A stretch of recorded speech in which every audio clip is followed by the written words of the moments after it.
Again, hockey fans, are you ready to brave the wild with me, your host, Paladino Joey, or Joey Awajan? Brave the Wild is available on all of your favorite podcasting apps. Thank you once and always for downloading and listening to this show. It is a great pleasure to be back on board with you once again today. Brave the Wild is also on the Hockey Podcast Network. Thank you, Dylan and Kyle, so much for having me on your network. It is a great pleasure. The Minnesota Wild season has begun, and, well, we're just kind of like riding the middle, which is great. We're just kind of winning some and losing some, and that's kind of the story so far into this new hockey season.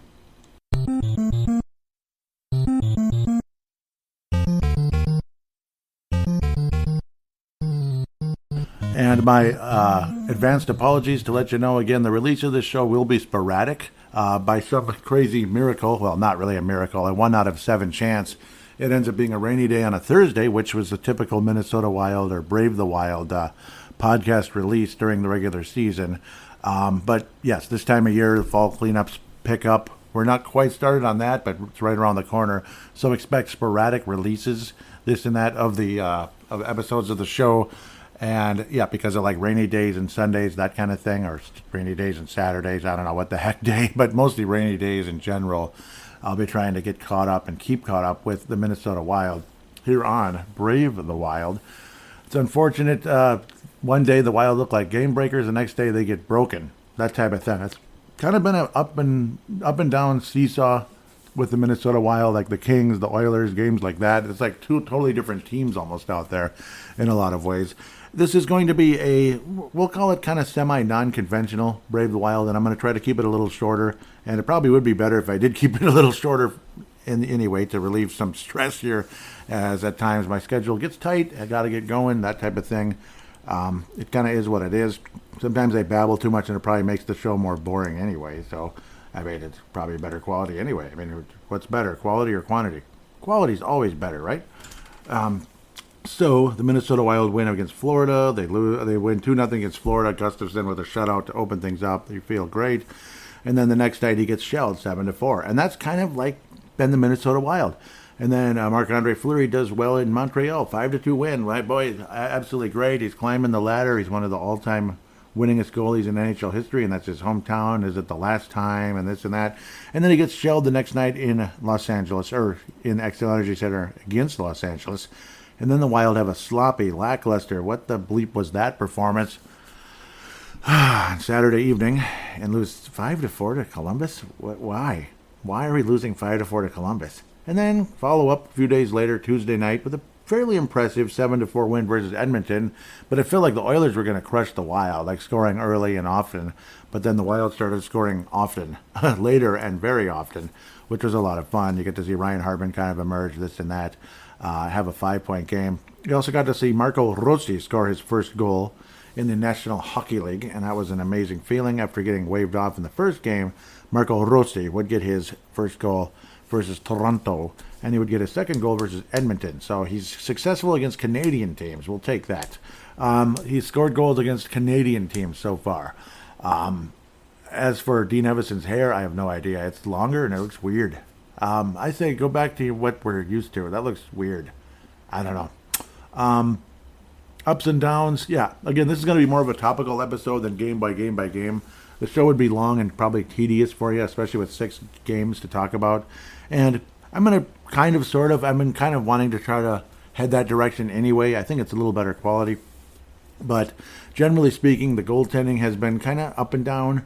But the play in front of the goaltenders has been up and down. We'll maybe open up with that. I've been kind of bouncing around where I want to go.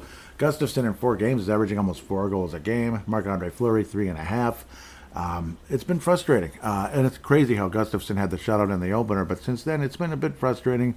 The play in front of Gustafsson's been terrible, though. It's not like, oh, God, Gustafsson, overpaid. What were we thinking? That was stupid. No, the play in front of him has been bad. And this all kind of ties together with the guys like Goligoski, John Merrill. They've not been good. Goligoski, thank God, is coming off the books. And he's also on LTR with a lower body injury. He'll be back in, I don't know, like 2 months or something like that. It reeks of a broken ankle or broken bone, something along, broken foot. Obviously, it reeks of a break one way or another in the foot, ankle, area, that type of thing, which is always unfortunate. You don't want to root for anybody to get hurt or anything. But at the same time, I mean, I don't know. He was a hell of a player for a long time. He was a great, great Gopher. Very good player with Pittsburgh, Pittsburgh Penguins and such, and Dallas Stars, and good his first year with us, at least the first half or so of the first year with the Wild. But since then, I don't know. He can't really play anymore. He can't really play anymore. Am I being a jerk by saying that? I don't think so. I really don't think so. I just don't think he can play anymore.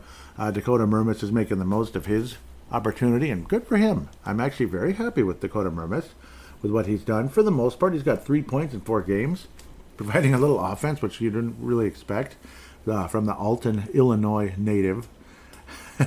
29 years of age already. He turns 30 on Jan 5th. But yeah, generally speaking, though, there's been a lot of sloppy play in front of the goaltending, and it certainly hasn't helped. Guys like John Merrill, I mean, I'm ready to say goodbye. I'm not trying to be a jerk about it. I just don't think he's that good. And I don't know. It looks like the Wild really can't even trade him anyway, for the most part, and he's on the Wild next year, or at least on the books next year, for 1.2. I was joking to myself yesterday as I was cutting a big yard, listening to guys rant about John Merrill. I believe it might have been Judd and Declan. And I was like, just buy him out. Yeah, just buy him out. And then I'm like, no, that's the last thing you want to do. But it's like, no, really, buy him out. No, I'm kidding, but it's like at the same time, if the Wild weren't in that situation, why the hell not? Damon Hunt has been called up, but has not played for the Wild yet, of course, because the call-up happened, later, that type of thing. It happened after the Edmonton game, so that's kind of where things are going there. Again, bouncing around at the topics, but yeah, it's kind of the poor defenseman play, and really some of the lines have been, obviously, it's been a mess as well. Ups and downs on the top line, like Ryan Hartman looking more like a third line player for the longest time, and he is a third line player, but he did have the 5-point game versus Edmonton. But let's slow down now, just like Jacques Lemaire would say, it was just one game. Before that, he had 2 points in 5 games. It's not terrible, but it's like, it's not that good, actually. Like Patrick Maroon, what a maroon himself. What a maroon.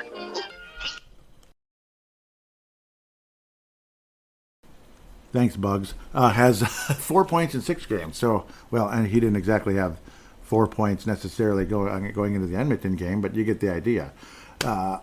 Still, he's a fourth line player in Patrick Maroon.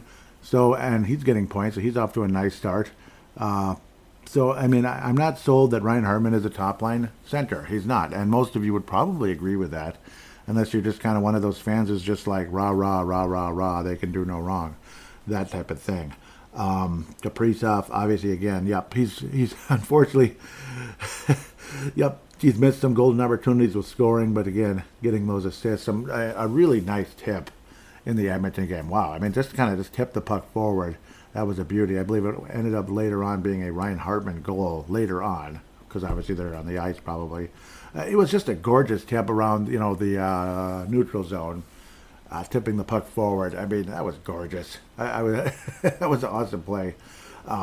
So I'm definitely not disappointed with Kirill Kaprizov's play. Zuccarello, like the numbers are there, but obviously he does seem a bit slower than a year before, and especially than like 2 years before, this and that. I mean, Zuccarello looked a little bit weaker last year, so luckily it's just 2 more years, like this year and next, for Zuccarello, and he probably will ride off into the sunset, most likely. It's not like, yay, he's gone, get rid of him, but more of, maybe it's going to be time soon.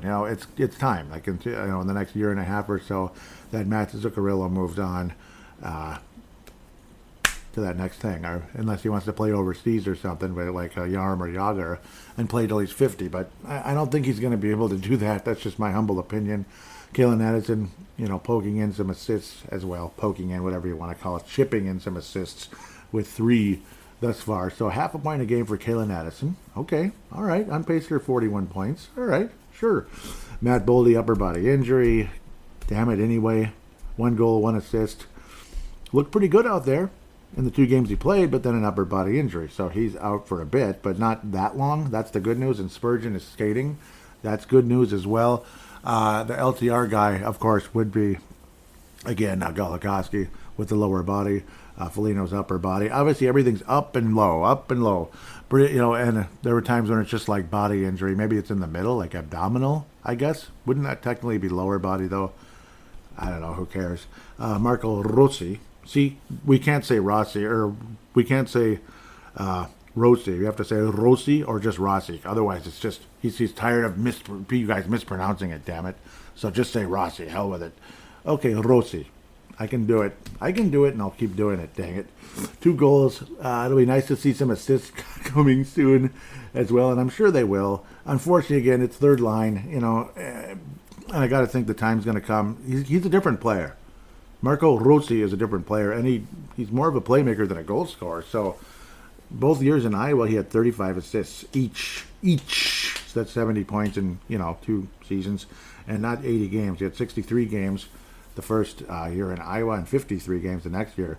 Both, again, I'll mention, with 35 assists. So 18 goals and 16 goals respectively, but 10 less games the second year for Rossi. He did miss a little bit of time last year, but was basically a point-a-game player for the Iowa Wild. I swear I hear a train coming. I thought I heard that hiss. I think it's coming. Yep, maybe that's Marco. Nope, that's a garbage truck.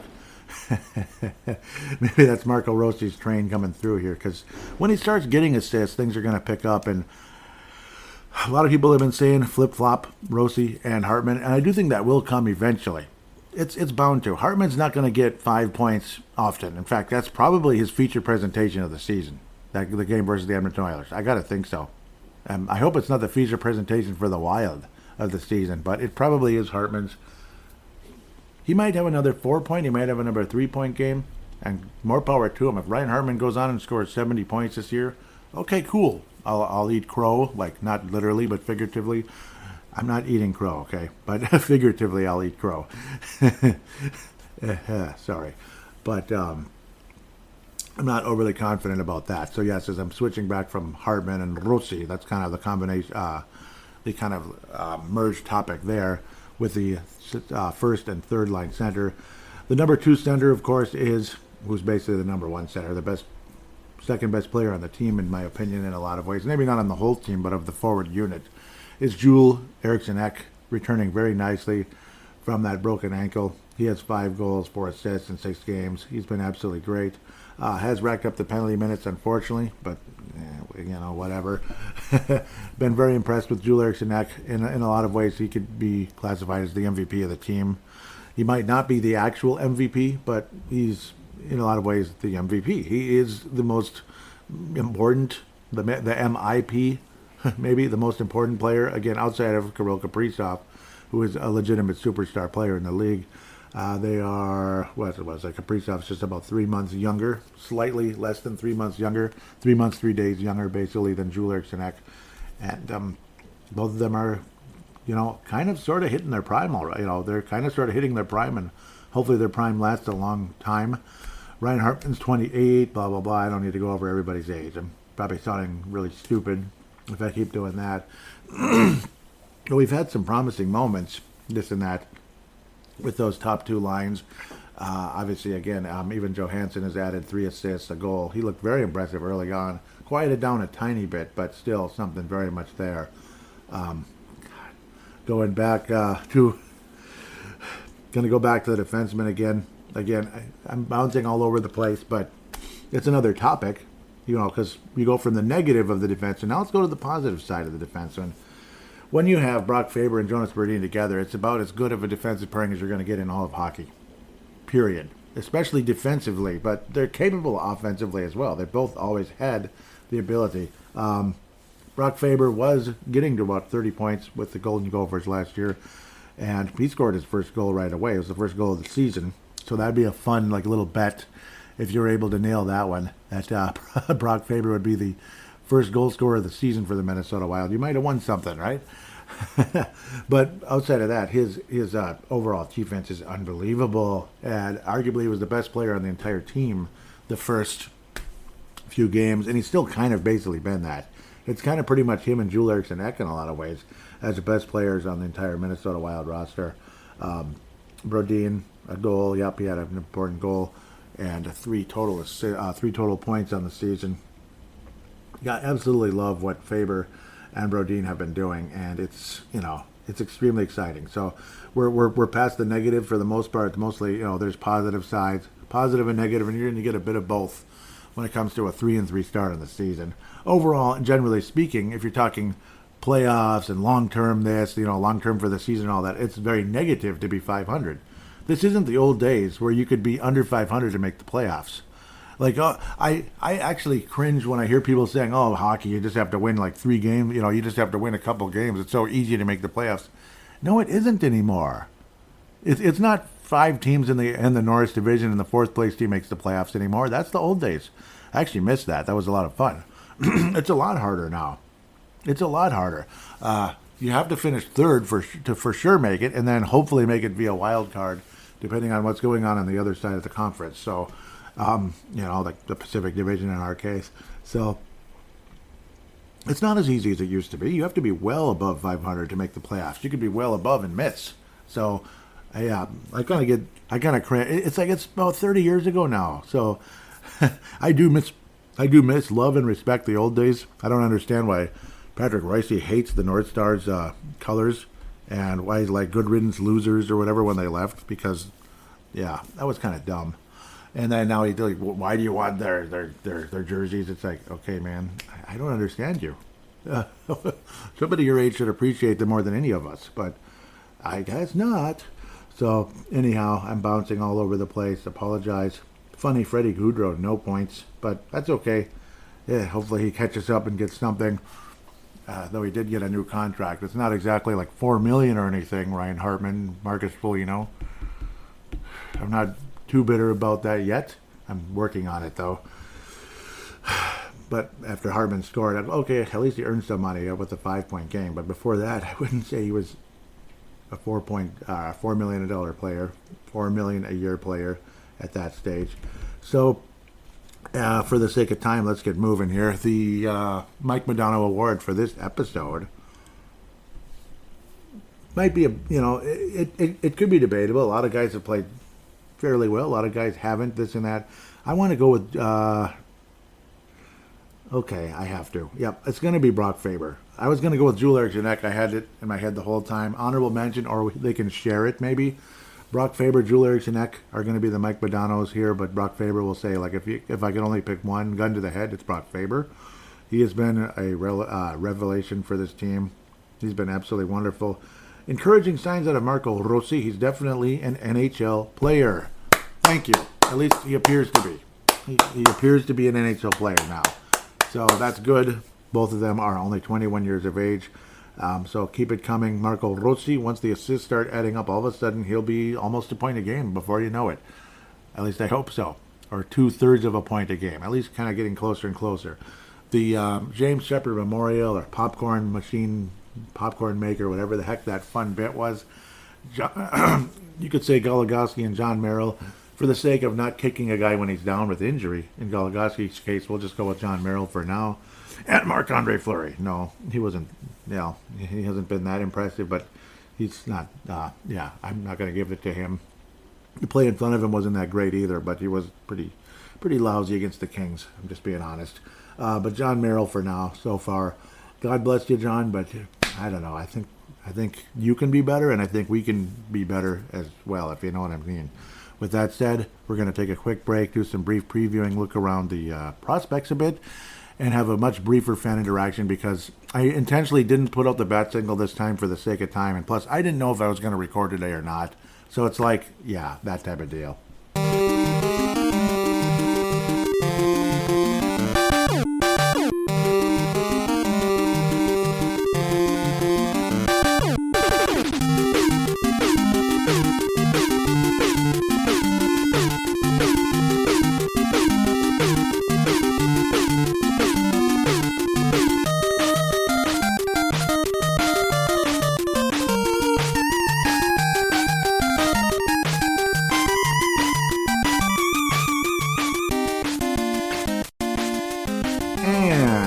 Back here on Brave the Wild. Gonna get into the preview segment a bit briefly, about 3 games I believe, and then look at the prospects a bit as well. I'll try not to babble too much, but first we want to tell you how much we appreciate DraftKings on the Hockey Podcast Network.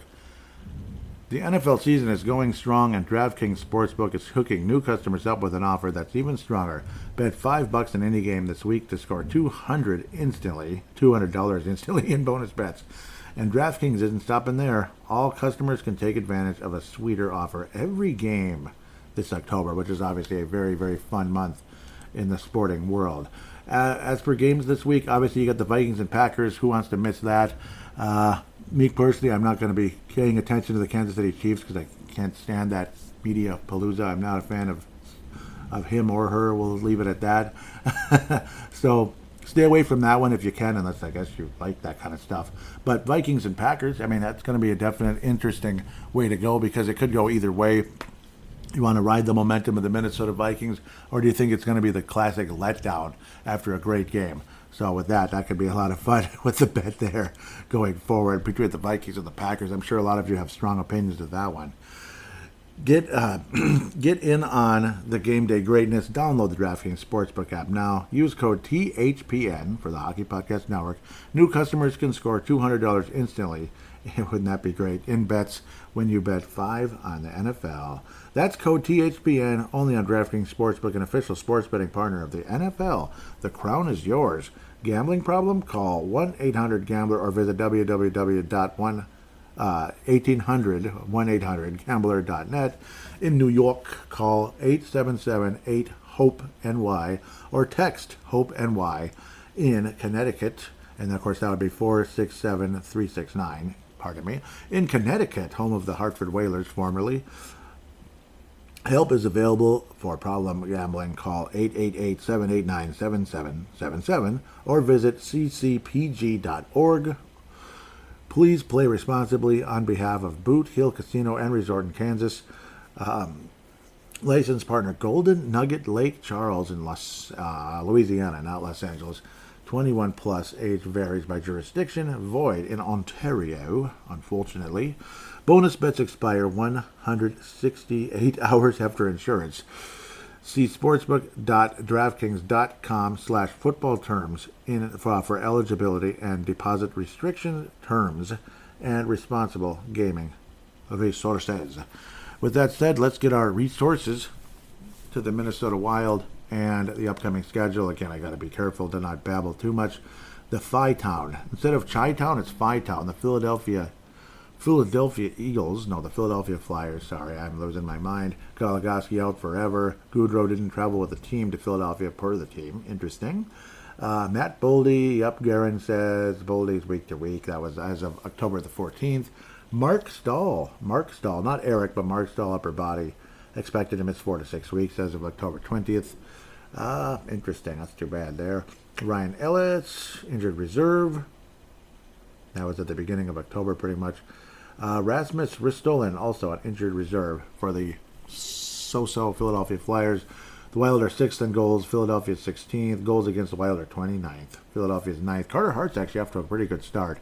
So impressive. Power play, the Wild 16th. Philadelphia's dead last in the league at 32nd. Interesting.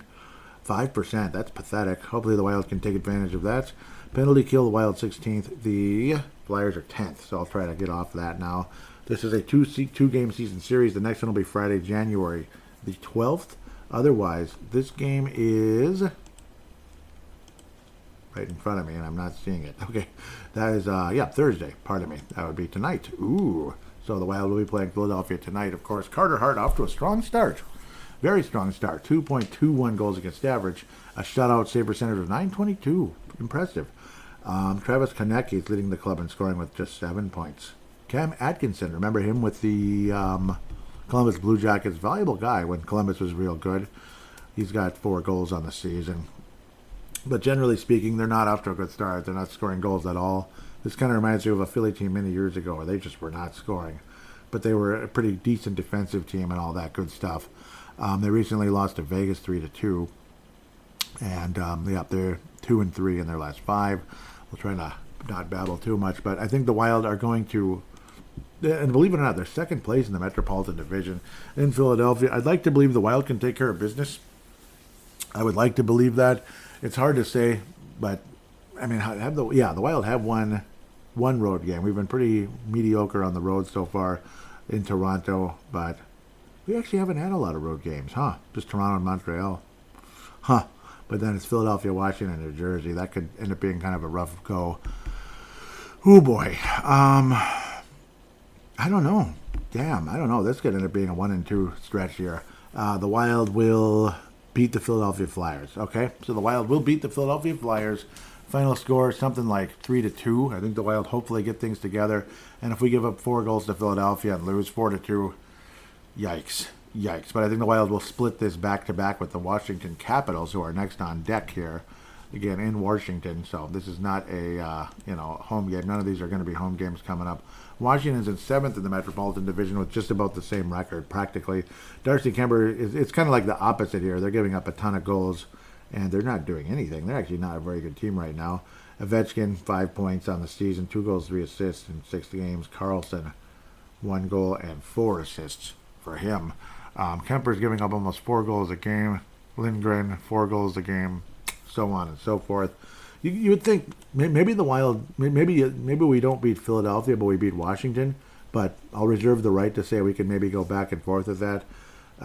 Nick Dowd out against New Jersey.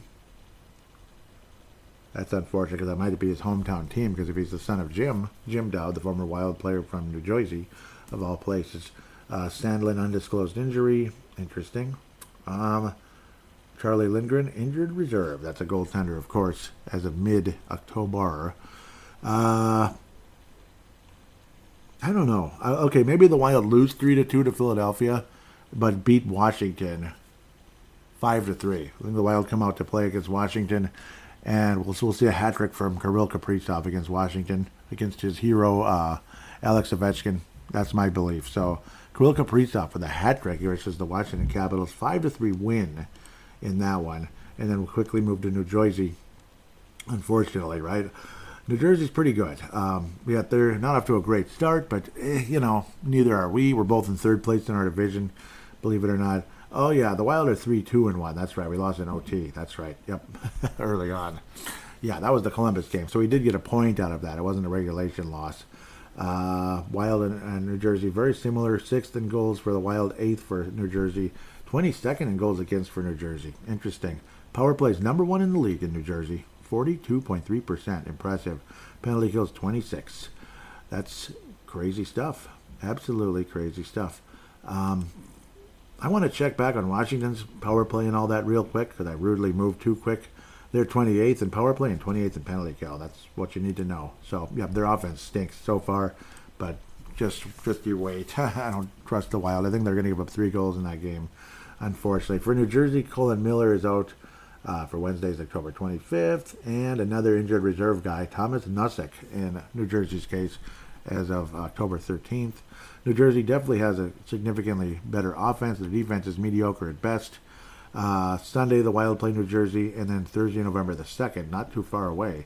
So that season series will be wrapped up right quick, pretty much. Washington again. I'm so moving too quick. Yep. Tuesday, January 23rd is the next time we play against Washington. As to New Jersey, I don't know. I don't think the Wild will win in New Jersey. I think it's going to be a 4-3 win for the New Jersey Devils, something along those lines, maybe 5-3 with an empty netter, because we like to empty the net early, and empty net goals happen all the time. 5-3 loss against Philadelphia. The most likely guy to score, I always kind of jump on that. I'd like to throw out, because it's a fun little thing. I think Rossi scores another one versus Philadelphia. Rossi will get his 3rd. Against New Jersey, we're going to go with Ryan Hartman is going to score in the game. It's just, most likely guy to score, just to have some fun with that. And the Wild end up not winning the game. So it's going to be a 1-2 stretch, bringing the Wild right to 500, unfortunately. It's a tough schedule, so hopefully the Wild can get things going in the right direction not too long after that. As for the prospects, as we like to move fairly quickly here, or assume we can, Kuznetsov, yeah, well, looks like he's been moving around a bit, and he may have missed time. What's going on here? What is going on with Kuznetsov? 6 games with St. Petersburg, nothing. 5 games with Sochi, remember that. 1 goal in 5 games. What's going on, Uzi? What's going on with him? That's disappointing. Great season last year. Huh, so Huznadinov not off to a good start so far. Maybe I'm just ignorant here, but 11 games and 1 goal? No assists? Okay. Let's quickly move to Iowa. I apologize. I'm a little bit I'm a little bit rusty here. They've been pretty terrible, actually. They have, for the most part. Now, not completely. Wallstedt's been phenomenal for the most part. He did have one icky game in the 3, but with the shutout and all that brings his goals against average down to 169, which is really good. He's 2-1. McIntyre's been absolutely shelled in the 2 games he's been in, giving up 7.25 goals a game. What the bleep? I have no idea what's going on there. Pathetic. Walker, 3 games. That would be Sammy Walker in 3 games, nothing. And he was up with the Wild for a short time and almost had a goal, but he ultimately didn't score. Jake Lucchini is the leading scorer for Iowa with 7 points in 5 games. He's definitely been the most consistent guy, along with Nick Patan. So, unfortunately, the minor leaguers are leading the Wild. The career minor league players are the guys who are leading the team in scoring. And it's not a good sign, honestly. It's frustrating. Ryan O'Rourke, though, showing a little more offense than in the past. He's been kind of, extremely quiet and all that. But it looks like he might be taking an offensive step forward a bit at the age of 21. As he's probably next in line behind Damon Hunt, who did have 4 games and was called up to the Wild. No points in Iowa. Called up to the Minnesota Wild, anyway. Ryan O'Rourke, 3 points in 5 games, 1 goal and 2 assists. Carson Lambos with a couple of assists. Very encouraging in 5 games. And he's playing. He's not hurt. That's always really important. David Spacek getting there nice and quick. Only 20 years of age in Iowa. Really cool. 4 games and 1 assist for David Spacek. He did have his first AHL, / professional goal of his career. So, and he's wearing number 21. Watch out, Brennan DeHame, right? I know, we'll see. Brennan DeHame is only on a 1-year contract, so that's the unfortunate part. And my cousin Vinny Lettieri, not literally, I'm just messing around, has been called up to the Minnesota Wild as well. I always have a hard time. Kyra with 4 assists in 4 games as well. The veteran, 29 years of age, from Surrey, British Columbia, of course. Adam Beckman, 2 goals, 2 assists, 4 points, so that's good. He's the leading scorer of all the prospects, but right behind him is Ryan O'Rourke, which is kind of funny. Obviously, again, he's a defenseman, so that's the story there. So far, the prospect of the Minnesota Wild, or Iowa Wild, is Jesper Wallstedt. He's been phenomenal so far, for the most part, in 3 games. So, great start there. Kyle Mostas, his first professional 3 games. No points, unfortunately, but 4 penalty minutes. Bummer. Is there someone else I'm missing? Nope, not at the moment. So, yep, Nick Sweeney finally got a goal the other night, his first goal of the season. He's 25 now, the Burnsville native. So, Nick, hopefully, man. I never want to tell a guy like that to hang in there, because believe me, that is not something you want to hear. It's like, dude, shut up. I've been here longer than you. Don't tell me to hang in there. Shut your mouth. Seriously. Absolutely no animosity there. None at all. I have no animosity whatsoever. Anyhow, Jack Pert with St. Cloud State, just 1 assist in 6 games so far as college hockey is underway. Caden Bankier, yep, he has not played for Iowa yet, unfortunately, so that's a bummer. He was the other guy that I've been thinking about between Bankier and Masters. Yep, that's what I was looking for. Nate Benoit with 1 game for North Dakota. 1 game so far with North Dakota, 20 years of age, and that's it. Unfortunately, he's a +1. So he's with the North Dakota Fighting Hawks, as they like to call him. He's hawking it. Ogren has not played yet. Shoulder injury. Damn it. Anyway, Urov. Good start to the season. He's already eclipsed last season point total. Awesome. 59 games in the KHL for Urov last year and only 12 points. 6 goals, 6 assists.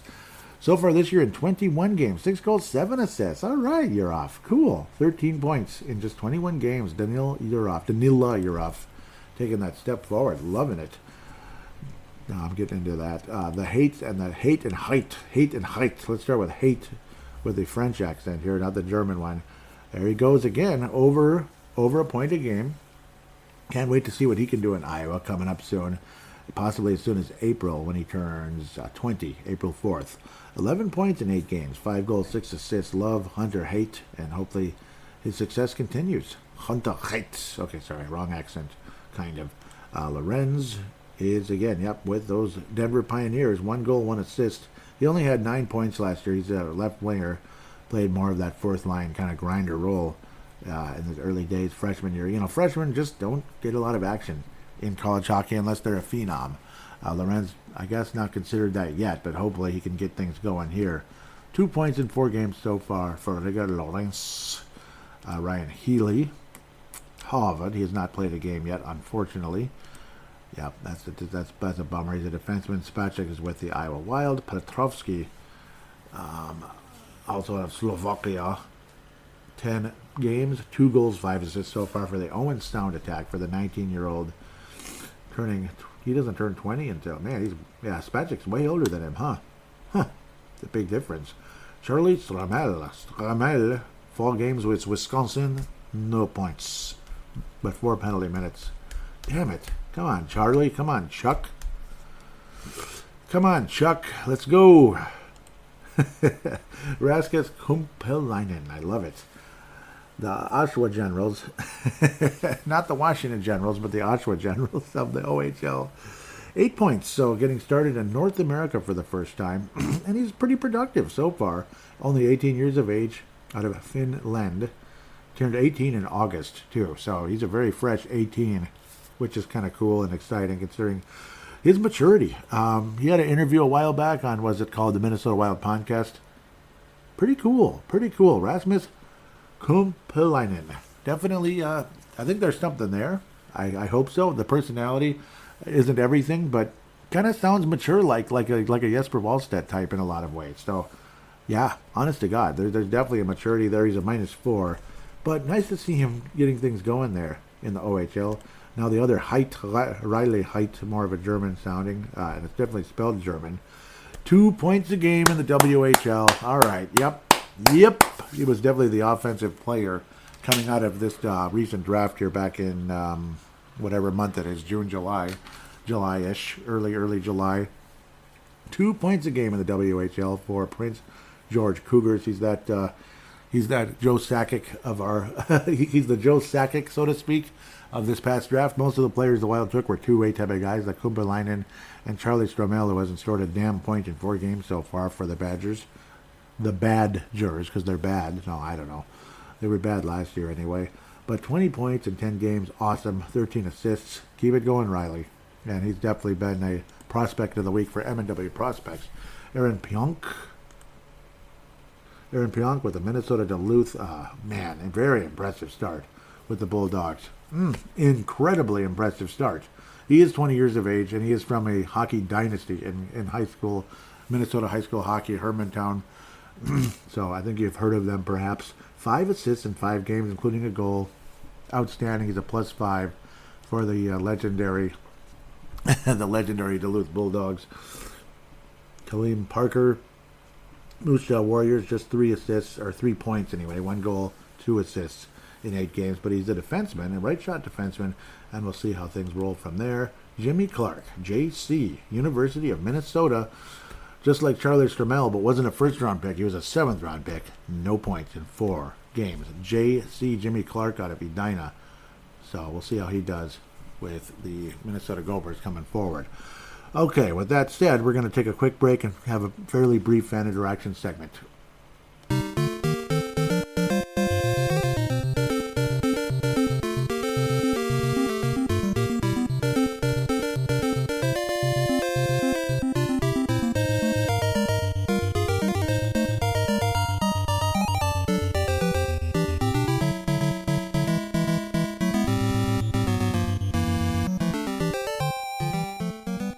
And we are right back here on Brave the Wild segment numero tres, or trois, or whatever the heck.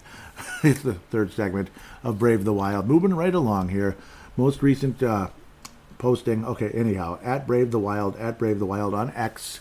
That seems to be our main thing. We are on Instagram as well. It's Brave the Wild _MN. Brave the Wild _MN. Because, I don't know, everything's taken all the time, so that kind of sucks. But we are on Instagram, and I'll try to be active on there if humanly possible. Hopefully you would like to join. It is in the show description. And, of course, get your DraftKings app rolling ASAP.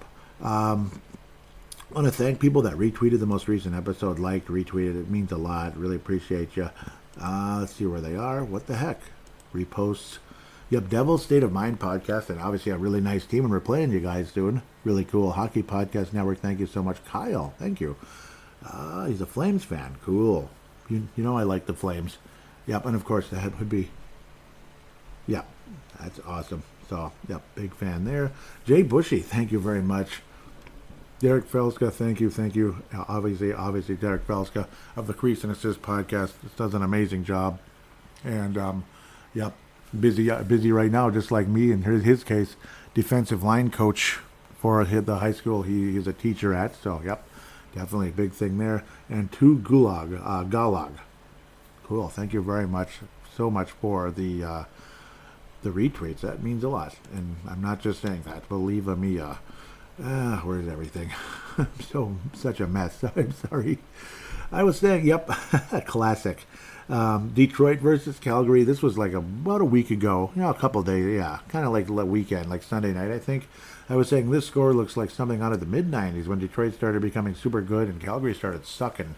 It's fun to watch those two teams play each other, and I miss Detroit being in the Western Conference, actually. I miss them being in our division, even though they were a pain in the ass when they got good. But by the time they got good, the North Stars were gone anyway. Let's see, there's a response in there somewhere. Derek Felska, yeah. You stockpile lots of good talent and add in a proven goal scorer and DeBrincat. Yeah, well, I was like, DeBrincat's there, isn't he? Holy crap, they're good. And they could be a dangerous Detroit club again. Agreed. Yeah, they are really good. They look really good now. And they were beating the crap out of Calgary 6-2. Because I remember Calgary around the mid-'90s just started to take it was really disappointing. I believe there's a response from Kalisha Townsell, who's also on Crease and Assist. She does a great job, as does Teresa Ferries. Kalisha says, this is what retooling looks like. Yzerman didn't completely blow it up, but he didn't want to continue the dynasty just for the sake of making the playoffs. They wanted to get back to greatness, so they tanked. The Wings got more prospects who aren't seeing games. And, yep, I agree with that. And I wish the Wild could do something a little instead of just keeping guys. She's like, that part, yep. Yep, it's, yep. It's a very good take there, Kalisha. Really appreciate that. Hope to hear from you more and more. And, oops, I don't know why I didn't like it. Yeah, I apologize. Now I liked it. I'm sorry. I'm definitely not ignoring you. Sometimes I get distracted because I do the other podcasts. So in case you're listening, Kalisha, yep, I'm definitely not ignoring you. I think I love your hockey knowledge. No doubt about it. So, yep. And I'm a regular, absolutely regular listener from day one to day done when it comes to Crease Assist. Absolutely. Michael Russo, yep, I was kind of saying, ooh, interesting. Yep, that Kirill Kaprizov became an alternate captain, replacing Matt Dumba. I was like, yep, that was pretty exciting, actually. Here it is. Here's one of those polls, and I need to start doing this again. Like maybe during the middle of the week or something. Like, why the heck not? It's like the best thing ever. And I remember when Derek was saying, you may have tapped into something special. That was back when he was still just writing and not podcasting yet. And then there it is. No, he's the one doing them. Because it's fun. It's a fun way to interact on the show, and I need to be better about it myself again. Derek says, what is the scariest thing about the Minnesota Wild right now? Their number one prospect pool. A number of 30-year-olds with no move clauses. God! Not having number 12 or, yep, that would be Boldy or Spurgeon. And the Wild's cap situation. Number of 30-year-olds with no move clause. I'm going to go with that one. And that one did win, or is winning. It's got a couple days left of several votes, actually, which is, again, that's pretty cool. Derek can really get things going. Number one at the time, and it's probably going to win, but we'll see.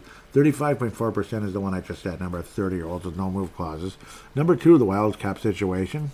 Yep, can't disagree with that being way up there. Not having a Boldy or Spurgeon now is number three at 28%, and 7.3% is the Wild number one prospect pool. Yep, because it's, we don't know if it really is number one or not. So that is the end of the interaction. Unfortunately, it is quieter, but it's okay. Today, I did not want to commit a ton of time to the show, kind of squeezing things in here. And at the same time, I shouldn't babble and tire you out. I might be making the show boring. They won't be this short, like 45 minutes. They're probably going to be closer to an hour and 15 minutes when things really get going. But and depending on the interaction and such, I mean, it's different every time I do a show. Some shows it's a massive lightning round. Some shows like multiple lightning rounds. Some shows it's just a couple people, and you know what? Those couple people, I cherish you so much, and you know who you are. Obviously, Derek's one of them. Jay Bushy, I cherish you guys so much. One person I've been missing for a while now, Brian Herrera. I hope everything's okay. Hope I didn't annoy you or whatever. Maybe you have a different schedule or something. I don't know, but hope I didn't annoy you. Hope you're still around and you're still listening and all that. So it'd be great to hear from you again. Obviously, he was obviously an integral part to this show in so many ways. So with that said, algorithms are super important. It's been, let's just say the podcast has been lonely and stupid lately on iTunes or Apple Podcasts or whatever we call it when it comes to reviews. Would appreciate any of you out there that haven't done it yet, please do, because algorithms are so important. That's why my show never shows up in maybe you'd like this Wild show as well. It seems like all these other shows are there instead of Brave the Wild. So need some algorithms, need some love, this and that. It's not like the show is like doing terrible, but it's not moving as fast as I'd like, that type of thing. It's not, it's kind of been stagnant a little bit. So just hoping again more and more out there that want to help the show, that can help push things in the right direction. And again, those of you that have, thank you oh so much, because there have been some wonderful, wonderful reviews on there. And those of you that do it, I can't thank you enough. With that said, have yourself a wonderful week or two or so. We'll see when things, I'll be back on a random day. Might even be a Thursday again, but Thanksgiving Day is pretty much a guarantee every year. That's when Brave the Wild really starts moving and returning to regular weekly podcasts, which is oh so fun. And we look forward to that time. I doubt it's going to be that long until the next episode, but you never know. It just might. It might. I doubt it, but it might. We'll probably get at least one or two shows in between then. One quick thing before I step away. If you happen to like retro video games, please check out the Video Game Flashback podcast. Just released Castlevania, my review on Castlevania. So if you could check that out, I'd really appreciate that. Maybe you're a huge fan of Castlevania, and it's right around Halloween, so it's a good time for that. But really, that would be greatly, greatly appreciated. As for the next show, again, until next time, take care, and we'll talk to you soon.